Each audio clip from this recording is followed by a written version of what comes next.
So today we'll be taking a look at some stories and reports on Sasha Banks, Zelina Vega, and Andrade, Triple H, and more.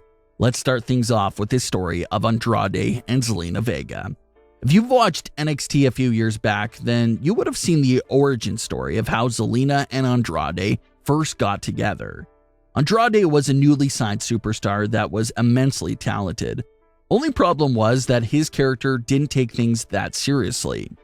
It was Zelina Vega who stepped in, straightened him out, and managed him all the way to the NXT World title. Zelina and Andrade benefited from each other a lot. Andrade has stated before that Zelina helped him improve his English, and since his English really wasn't that strong at the start, Zelina took over as his mean mouthpiece and really helped to establish him in NXT. Zelina also benefited because she was the manager of the reigning defending NXT World Champion, so that got a lot of eyes on her as well. So the duo of Zelina and Andrade was one of the best duos WWE has seen in recent history. Zelina being one of the greatest speakers on the mic and Andrade being one of the most gifted in the ring. It was such a great combo for any manager and superstar pairing. But like the other great things that come from NXT, Andrade and Zelina were never properly used to their full potential on the main roster. And of course, just like a lot of recent breakups that we've been seeing a lot lately, Andrade and Zelina's breakup was anticlimactic, unnecessary, and served no real purpose in the end.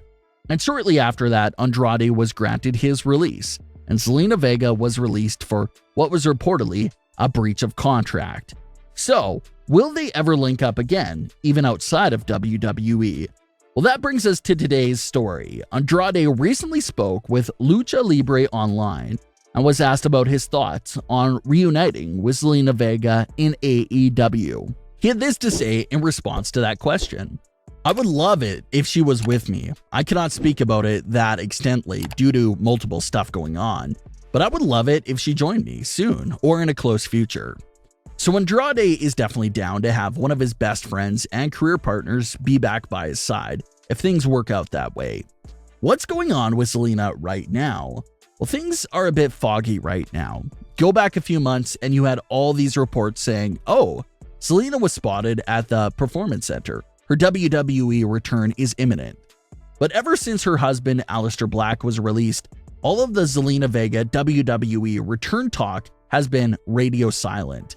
So, is her return still imminent or has plans changed once again? That's what no one really knows right now. AEW is the favorite to land her husband, Aleister Black. So maybe she will join him and Andrade over in AEW in the future. It's hard to tell, but time will definitely tell. Would you like to see Andrade and Zelina Vega link back up with each other?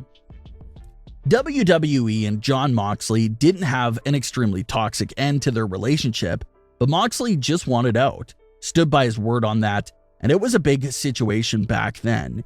He had thoughts of wanting out of WWE, but ultimately decided to give it one last chance, and some of the things that they made him do in that final run really helped him make up his mind that it was time to go.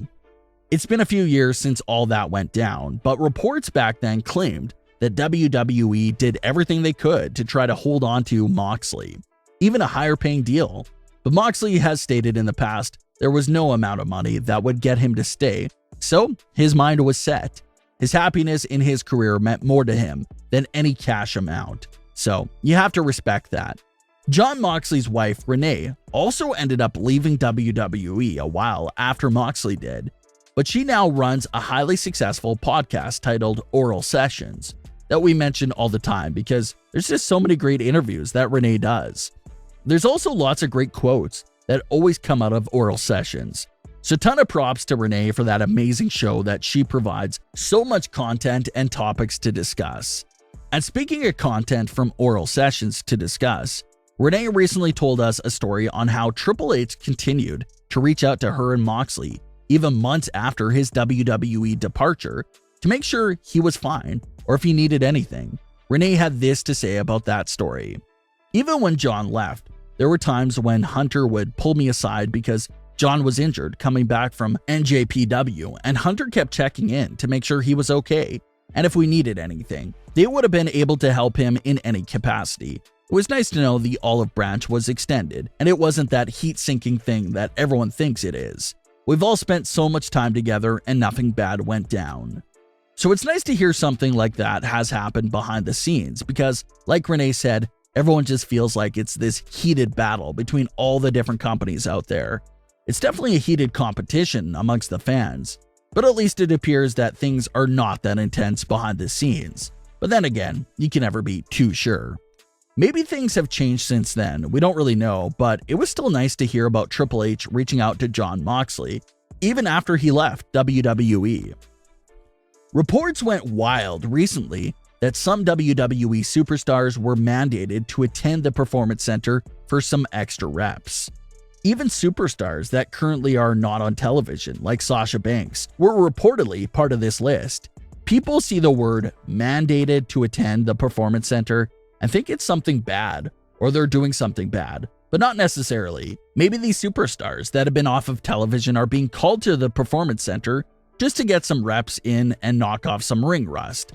Sasha Banks hasn't wrestled a single match since the WrestleMania main event back in April. So you're talking about nearly 3 months of inactivity, so maybe it's just time to get them all ready again. We do know for sure that Sasha Banks will be returning here in these next few weeks. She was previously listed for the Money in the Bank event, and she's been advertised for the July 16th edition of SmackDown for several weeks now, so her return is locked in for July. So maybe the Performance Center reps were just connected to her WWE return, which can literally happen any day now. But what does Sasha Banks do upon her return? Well, the possibilities are endless. There's a lot of directions to go in with Sasha Banks coming off her big return. Firstly is, of course, an involvement in the Money in the Bank match itself. Winning Money in the Bank is one of the few things that Sasha has yet to accomplish in her career. So throwing her into that match may be a great start for her return. It doesn't seem like Sasha Banks will come back to actually face Bianca Belair at Money in the Bank. Bayley just picked up a pinfall victory over Bianca Belair, so that's a good sign that Bayley will likely get another title match. But with the absolute depleted SmackDown women's division, WWE may turn back to Sasha Banks versus Bianca Belair for the remainder of the summer, and even for the SummerSlam event itself. Sasha never got a rematch, so after Bianca gets things wrapped up with Bayley, it would make perfect sense for Sasha to step in and continue that feud with Bianca. Sasha versus Bianca at WrestleMania was a magical match. The problem that fans had with the feud was the build-up for the match. It was weirdly focused on Reginald towards the start and never truly had a great story going on. So this feud resuming may be a great chance for them to hit the reset button and give this second match the proper deep storytelling it deserves. But what are your thoughts on today's stories? Leave your comments. Don't forget to subscribe with all notifications on and leave a like if you enjoyed. Thanks for watching, guys.